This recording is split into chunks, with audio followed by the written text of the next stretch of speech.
Apple গত বৃহস্পতিবার বিশ্বব্যাপী তাদের ম্যাক, আইপ্যাড এবং কিছু হোম ডিভাইসের দাম বাড়িয়ে দিয়েছে।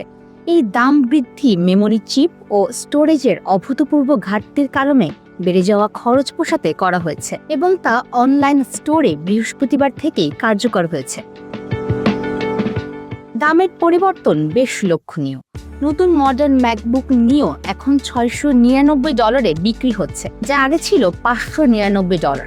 ম্যাকবুক এয়ারের দামও $1099 থেকে বেড়ে $1299 হয়েছে, আর ম্যাকবুক প্রো $1699 থেকে বেড়ে $1999 হয়েছে। ডেস্কটপ ম্যাক স্টুডিওর দাম $1999 থেকে $2499 উঠেছে।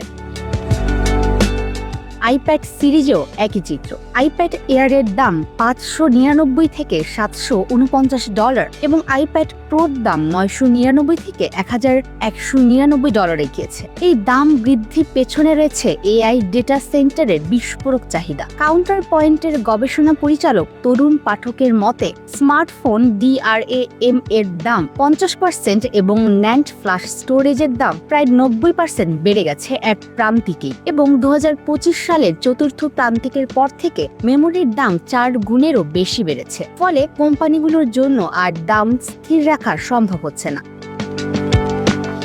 আকর্ষণীয় বিষয় হলো আইফোন, অ্যাপল ওয়াচ এবং এয়ারপডসের দাম এখনও অপরিবর্তিত রয়েছে। তবে অ্যাপলের সিইও টিম কুক আগেই সতর্ক করেছিলেন যে দাম বাড়ানো এখন অনিবার্য হয়ে উঠেছে। তার ভাষায়, কোম্পানি গ্রাহকদের যতটা সম্ভব এই খরচ থেকে রক্ষা করার চেষ্টা করেছে, কিন্তু পরিস্থিতি এখন আর টিকিয়ে রাখার মতো নয়।